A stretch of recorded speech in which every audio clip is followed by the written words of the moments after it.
So, the N64 controller. If ever there was a controller that I didn't like, never got on with, never really got to grips with, didn't like how it was, it's the N64 controller. Why? Well, let's take a look at it, shall we? 3 handles. Why has it got 3 handles? Traditional controllers at that time generally had 2 handles. Why has it got 3? I don't have 3 hands, so what the hell am I going to do? How am I going to hold on to this thing? How am I supposed to use it? That was always what was going through my mind back in the day when the N64 was a current console. I absolutely hated the controller. And even to this very day, I still don't like it. I don't like those 3 handles. I'm not a big fan of this weird button layout and all that sort of stuff. I'm also not a fan of this analog joystick. This analog joystick to me feels really flimsy. It feels like it's going to snap off and just, yeah, I didn't like it. It didn't feel good enough for me when playing games. So I absolutely couldn't stand the N64 controller. And I know there'll be people that will throw hate at me for saying that, but I really didn't like it. Thankfully,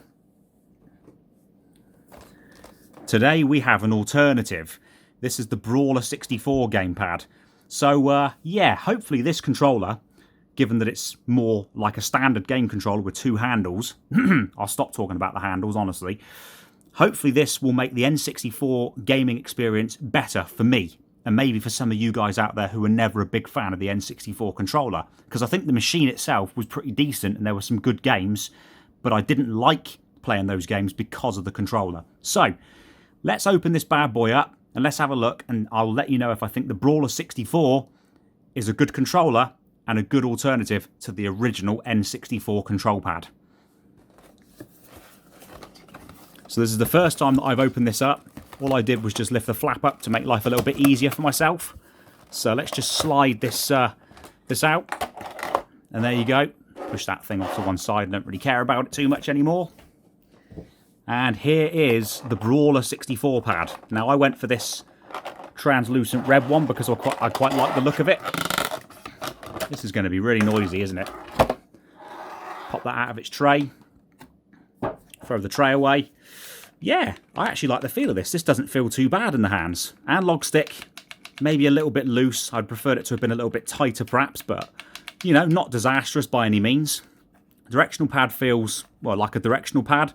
Would have liked it to have been a little bit more free, but then I'm a huge fan of the Mega Drive / Genesis and Sega Saturn D-pad. I think that's the best one in video game history. We've got some shoulder buttons and some trigger buttons. These trigger buttons are both Z triggers, which is good because there's one Z trigger underneath the bottom of the 64 controller. We've got a choice of which hand, basically, which finger we want to press it with, which is awesome. And you've got your L and R. Still not a big fan of the C button arrangement, but it has to stick to the original control layout so that you can actually play the games. Otherwise, you wouldn't be able to play the games. This actually feels pretty good. What I'm going to do is I'm actually going to rig this up to my N64.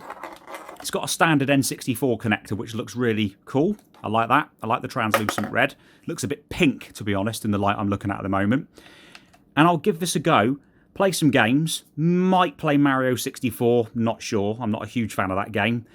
Mainly because of the controls. And I'll see how I get on and see if I like it. So, yeah, guys, I'll be back in a little bit. Might have some gameplay footage of me actually playing with this control pad as well. So, yeah, back in a bit.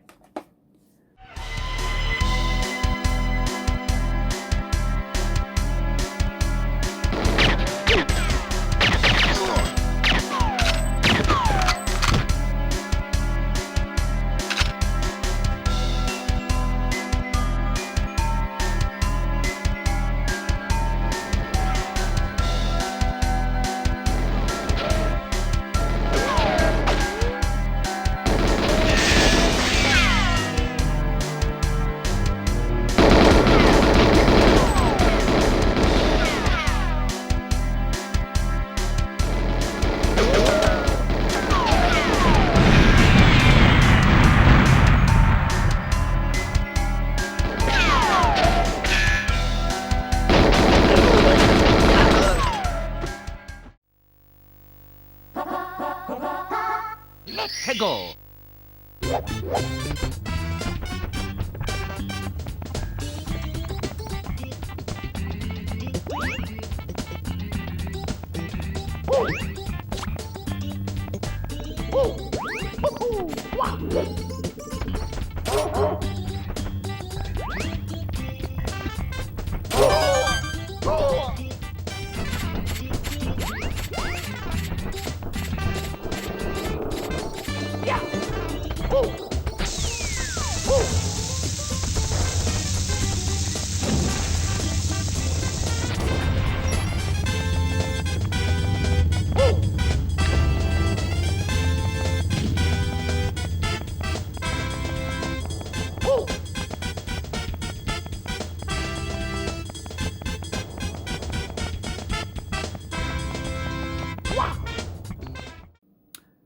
Okay, so I've been playing with this controller for a little while now.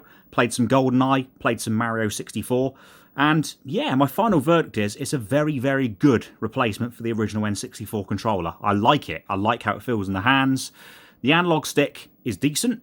I mean, it could still be a bit more resistive, a bit less loose, a bit less free. But I quite like it anyway. It's okay. It didn't have me concerned whilst I was playing the games. I wasn't having issues with controls. I wasn't finding things going all over the place. So that's a bonus as well. Directional pad, it's a bit stiff, but it's a new controller, so over time that will probably loosen up a bit. But again, it works, it does the job. Obviously the button layout is pretty true to the original, so I'm still not a massive fan, but that's just how the N64 always was, of these C buttons. I never really liked them. These feel okay, these triggers feel pretty good as well, I quite like them. Yeah, I like the controller. It definitely makes the N64 gameplay experience, for me personally, better. And if you were one of those people like me back in the day that never liked the N64 controller and wished it was better, then I would recommend buying one of these, but it was not cheap. This cost me in total, mainly because of import tax as well, it cost me 80 Great British pounds. It was ridiculously expensive, mainly because of the import duty of getting it over here. And I don't think there's anywhere in the UK that is selling these. There's no UK-based distributors of this controller as far as I know. I could be wrong. I went straight to the company RetroFighters, I think it is, to actually buy this controller. So it's a good controller. I'd recommend it if you like the N64 but you're not a massive fan of the controller.